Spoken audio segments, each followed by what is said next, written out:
Hello बच्चों, कैसे हो आप सभी। बच्चों, मैं आशा करती हूँ कि आप सभी बहुत अच्छे होंगे। तो बच्चों, आज की कक्षा में जो पाठ हम पढ़ने जा रहे हैं वो है हमारी अभिलाषा। तो बच्चों, ये एक बहुत ही सुंदर कविता है और इसमें छोटे छोटे बच्चे हैं, वो ईश्वर से कुछ प्रार्थना कर रहे हैं। अपनी अभिलाषा, अभिलाषा मतलब इच्छा, अपनी इच्छा ईश्वर को बता रहे हैं। तो आओ बच्चों, पढ़ते हैं इस कविता में क्या है। तुमने सूरज चांद बनाए, अनगिनत तारे लटकाए, जगमग जगमग करते रहते, जग का अंधकार है हरते। विस्तृत विश्व यह तुमने बनाया, अग्नि पवन जल थल भी रचाया। हे करुणा निधि, हे प्रतिपालक, हम सब अबोध नन्हे से बालक। हमारी एक यही अभिलाषा, पूरी कर दो हम सबकी आशा। नैतिकता के गुण हम में भर दो, सभी गुणों से पूर्ण तुम कर दो। दुखियों के दुख दर्द मिटा दें, सभी प्रकार से सुखी बना दें। प्रभो हमको दो ऐसा जीवन, परहित में बीते अब हर क्षण। तो देखो बच्चों, इस कविता में जो बच्चे हैं उनकी क्या अभिलाषा है, क्या इच्छा है जो वो ईश्वर को बता रहे हैं। वो बोल रहे हैं कि तुमने सूरज चांद बनाए हैं, जितने भी अनगिनत तारे आकाश में हैं, अनगिनत का मतलब होता है जिनकी गिनती ना की जा सके, वो सारे तुमने ही लटकाए हुए हैं, जगमग करते रहते हैं, जिससे जग का अंधकार दूर हो जाता है। विस्तृत विश्व यह तुमने बनाया, विस्तृत का मतलब बहुत बड़ा, ये पूरा जो संसार है ये तुमने बनाया। अग्नि तुमने बनाई, पवन तुमने बनाई, अग्नि मतलब आग, पवन मतलब हवा। जल भी तुमने बनाया, थल मतलब धरती, ये भी तुमने बनाई। हे करुणा निधि, हे प्रतिपालक, हम सब अबोध नन्हे से बालक। बच्चे कह रहे हैं कि हम अबोध हैं और नन्हे से बालक है। अबोध का मतलब हमें कुछ भी नहीं पता। हमारी एक यही अभिलाषा, बस हमारी ये अभिलाषा है, पूरी कर दो हम सबकी आशा। क्या अभिलाषा है बच्चों की? नैतिकता के गुण हम में भर दो। बच्चे कह रहे हैं जितनी भी मोरल वैल्यूज है, नैतिकता वाले गुण हैं, वो सारे हम में भर दो, और जितने भी अच्छे अच्छे गुण हैं उनसे हमें परिपूर्ण कर दो। दुखियों के दुख दर्द मिटा दें, अगर कोई दुखी है तो उनके दुख हम हर सकें, और सभी प्रकार से सुखी बना दे, और उनको अगर किसी चीज की जरूरत है तो उनकी जरूरतों को हम पूरा कर सकें। प्रभु हमको दो ऐसा जीवन, परहित में बीते अब हर क्षण। और बच्चे क्या कह रहे हैं? बच्चे कह रहे हैं कि हमें ऐसा जीवन दो ईश्वर, जिससे हमारे जीवन का जो हर एक क्षण है, एक एक पल है, वो परहित में बीते। परहित मतलब दूसरे लोगों की भलाई में बीते। तो देखा बच्चों आपने कि बच्चे ईश्वर से कितनी अच्छी प्रार्थना कर रहे हैं।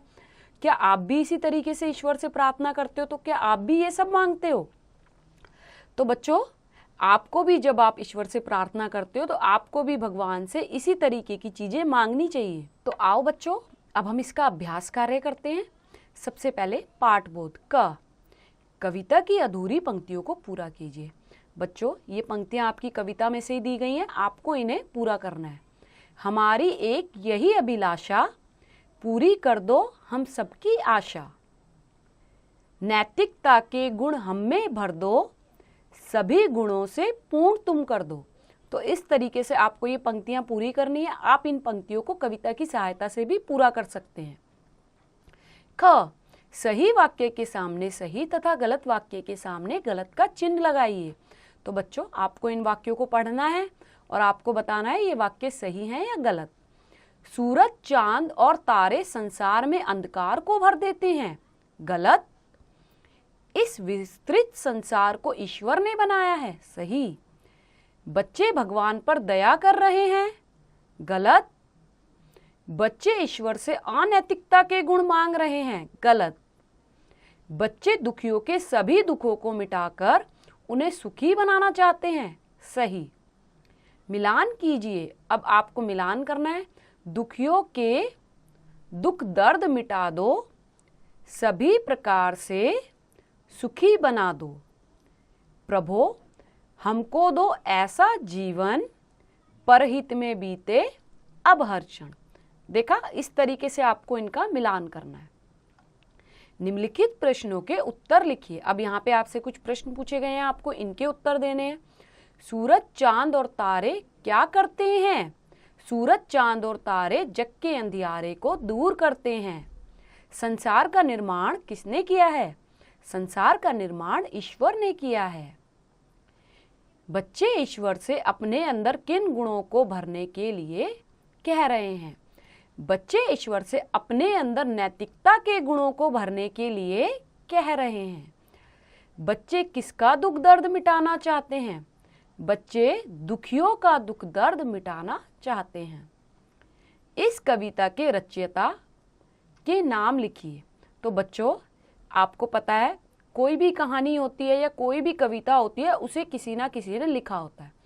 तो कविता लिखने वाले को हम कहते हैं कवि या रचयिता। रचयिता मतलब रचना करने वाला। तो इस कविता के कवि का नाम है राम नरेश त्रिपाठी। तो वो आपको यहाँ पर लिखना है। इसके बाद है भाषा बोध। भाषा बोध में देखते हैं क्या करना है। 3 पर्यायवाची शब्द लिखिए।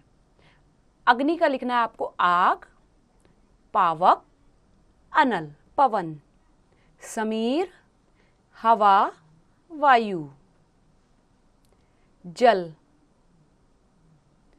पानी, अमृत सुधा, सूर्य रवि, दिनकर, भानु, चांद, चंद्रमा, मयंक, शशि।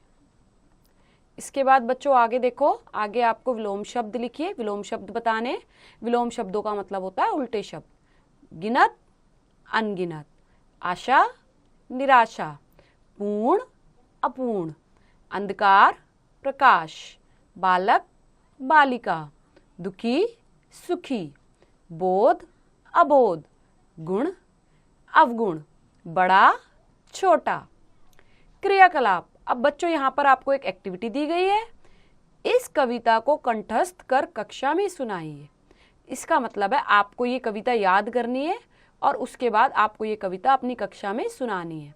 तो बच्चों, ये अध्याय यहीं समाप्त होता है। मैं आशा करती हूँ कि आपको ये पाठ अच्छे से समझ आया होगा। अब आप एक बार इसका अभ्यास खुद से कीजिए।